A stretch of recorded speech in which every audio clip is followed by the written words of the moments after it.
Ever since Chapter 1 of Fortnite ended, all anybody could talk about was going back to the OG map. It didn't matter what Epic Games did, what new features or game modes they added. All anybody seemed to want to do was to play on the map that they first landed on all those years ago. So, after 1,482 days, they brought it back.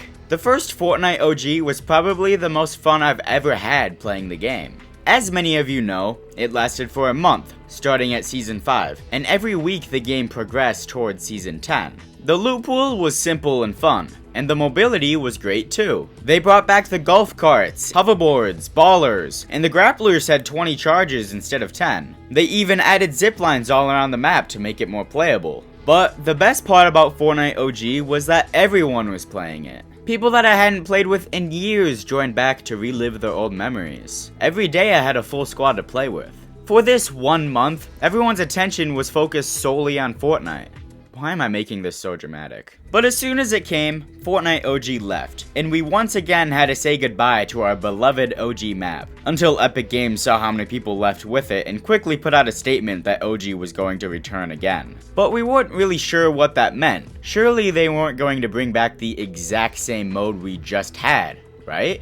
We went through Chapter 5, which had its moments, but was arguably the worst chapter in Fortnite history, and we also watched the Fortnite metaverse be born and die within a month. But in the middle of Season 2, the Fortnite roadmap for 2024 was leaked, and at the end of it, there it was again, Fortnite OG. Except it wasn't the OG map, it was the Chapter 2 map, and this time it was going to be called Fortnite Remix. This was weird because nobody was really asking for it. Nonetheless, it was fun, even though it was basically a giant advert. But once we got there, it was leaked that Fortnite OG would be returning permanently following the release of Chapter 6. So after a month, Fortnite Remix ended, and Chapter 6 started. And a week later we arrived at Fortnite OG OG, Chapter 1 Season 1. And by the time this video comes out, we will have sat with the mode for about 3 weeks. If you don't already know, the way this second permanent OG mode works is that they will go through each season 1 month at a time. Of course, accompanied by a new battle pass to profit off of our nostalgia. But there's something different about Fortnite OG this time around. I'm gonna break it down and explain why.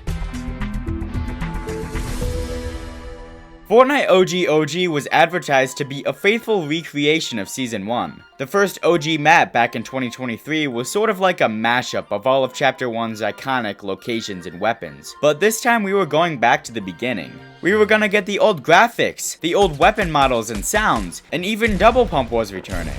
It seemed like a lot of fun, so I booted it up and played a couple matches, but let's just say I was fairly disappointed. I'll explain why in a second. There's been an ongoing argument for the longest time about when Fortnite's supposed peak was, and people usually settle around Season 3 or 4. Season 4 is where things started ramping up, with a more diverse loot pool and a good amount of locations, but most notably, Season 4 was the beginning of our beloved storyline. If you want to watch an overview of the storyline, I made an in-depth analysis of it a couple of months ago. But if you look at the first 3 seasons of the game from a content standpoint, it was pretty barren. Of course, it didn't need much because Fortnite at the time was so new and exciting that the game itself was enough to satisfy any player. But there actually wasn't that much to do before Season 4, and going back to Season 1 means that we will be going back to a very raw state of the game. Since this was literally the first season of the game, there aren't that many locations on the map.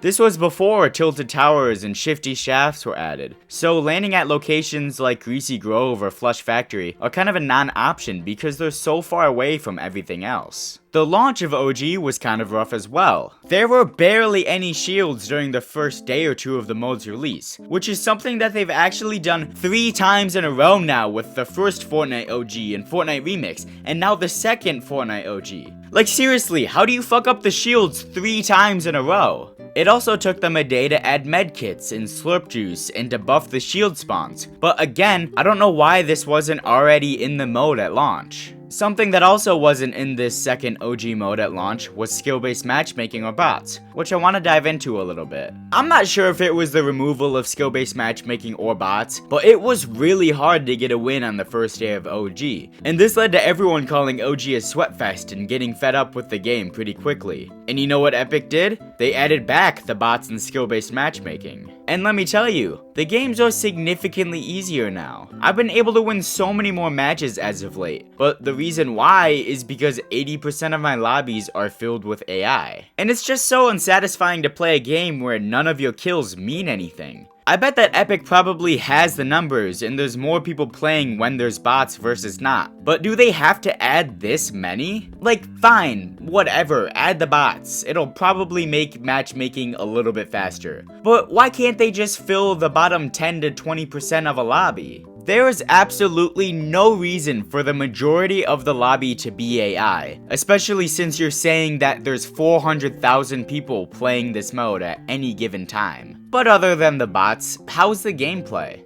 It's fine. The snipers kind of feel weird to use. I don't know if that's how they functioned back in the day because I didn't play then, but using them feels pretty weird now. I usually just end up choosing a revolver, which for some reason is a really powerful gun, if you have good aim of course. I do like that it's harder to get good loot in the game. In the newer chapters of Fortnite, there's about 1 million ways to get legendary and mythic guns, but coming across a gold scar in this game mode feels special and exciting. It has the OG sounds and the OG damage, and it's actually formidable to come up against. The snipers aren't exciting to get because, like I said, they feel awkward to use, and the epic and legendary variants are even weirder. They, like the Scar, have a separate weapon model for the higher rarities, but their higher rarity redesign wasn't actually in the game until Chapter 2, but it's included in Fortnite OG now. To make it weirder, the epic and legendary models have a different sound than the rare or uncommon or common snipers, just like the Scar. But in Fortnite OG, it uses the same sound for all of the rarities. This is far from the only inconsistency in the game though. The Victory Royale screen is the old version, but they didn't add the old eliminated screen. They reversed the material cap back to 999 per material, but they kept the ammo cap on all of the guns. All of the healing animations still use the new models, and the UI is the Chapter 6 UI instead of the Chapter 1 UI. Oh, and the marker sound isn't the old sound, and a lot of the guns still use the newer weapon models, and the jump pads don't use the OG icon in the inventory, but the grenades do have the old icon, and I could go on and on about the inconsistencies between actual OG Fortnite and this version of OG Fortnite. But I think it's important to separate between some of these inconsistencies, because a lot of them are actually very necessary for the health of the game. Sprinting, sliding, moving while healing, and reboot vans are all examples of things that were right to keep in the game. They are quality of life features, and removing them would make the game worse off.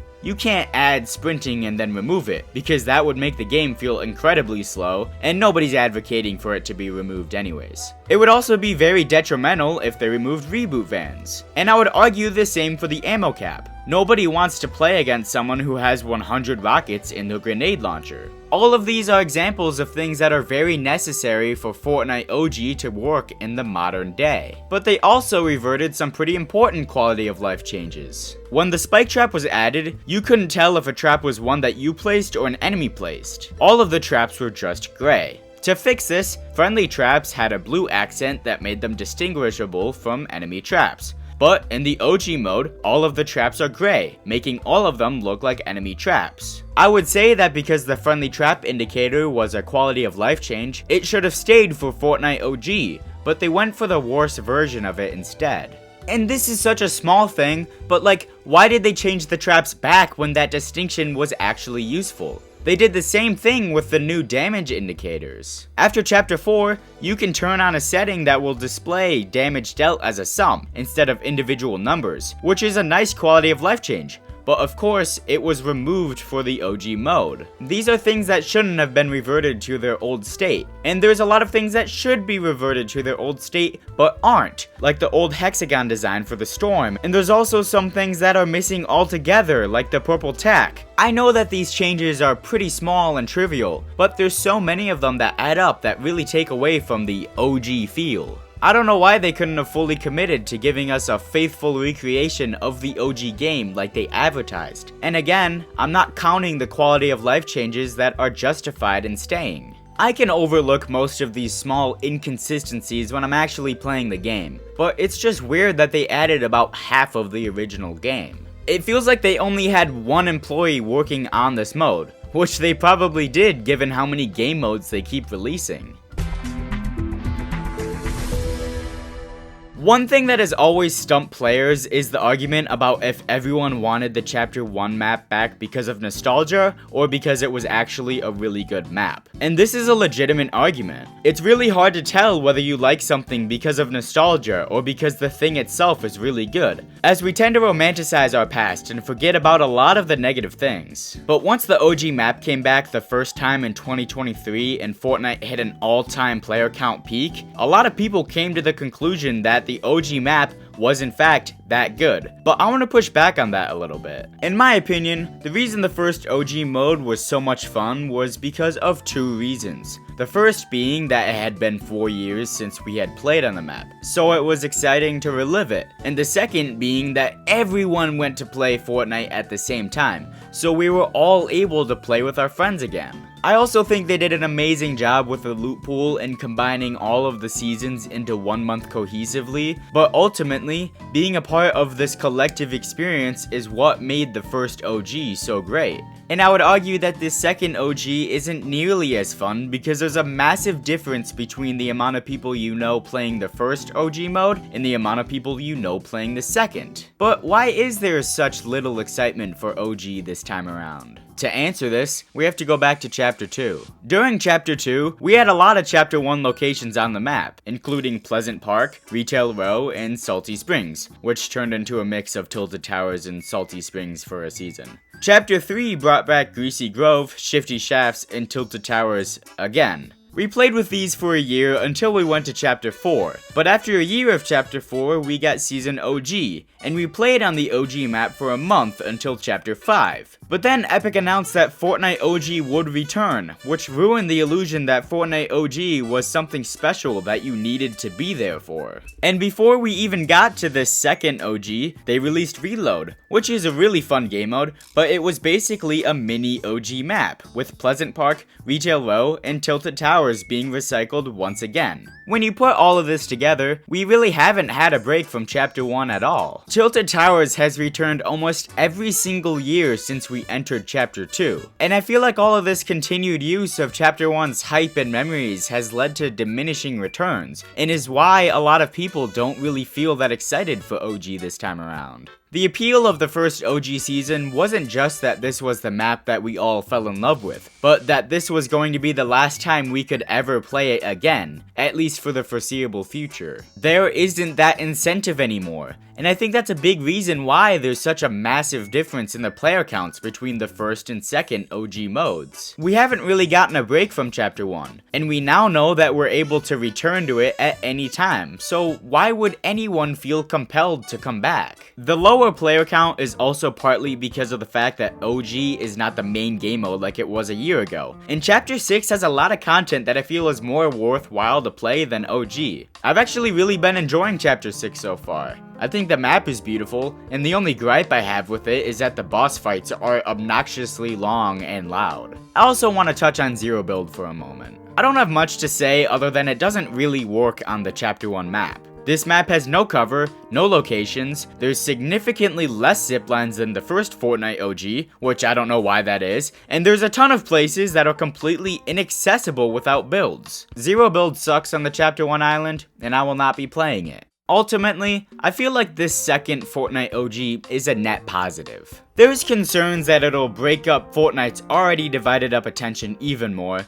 but that's a stupid argument because they don't have to do anything with OG. All of the content is already there, and it can just cycle through seasons continuously. I also feel like lots of older players are driven away from the new state of the game because it's pretty complex and unfamiliar. A permanent OG game mode will consistently bring in these older players, and they'll be more likely to give these newer experiences a try. It's fun to revisit an older version of the game, and it's especially cool for me because I've actually never played the game before Season 7, but I just can't get over how half-assed of a recreation this is. Fortnite OG OG could be so much better, but they just couldn't be bothered to give us a faithful recreation, and that's ultimately why this second Fortnite OG missed the mark. Hey, anyways, if you've liked this video, please consider subscribing. I'm still figuring out what type of videos I want to make, so let me know if you want another Fortnite video, or just gaming content in general, or if you didn't like the video at all and you think I should stop making videos and you hate me. Alright, like, comment, subscribe, smash the bell, bye! Oh my god, I literally didn't even fucking see him! I I hate was this a knight in fucking shining. game.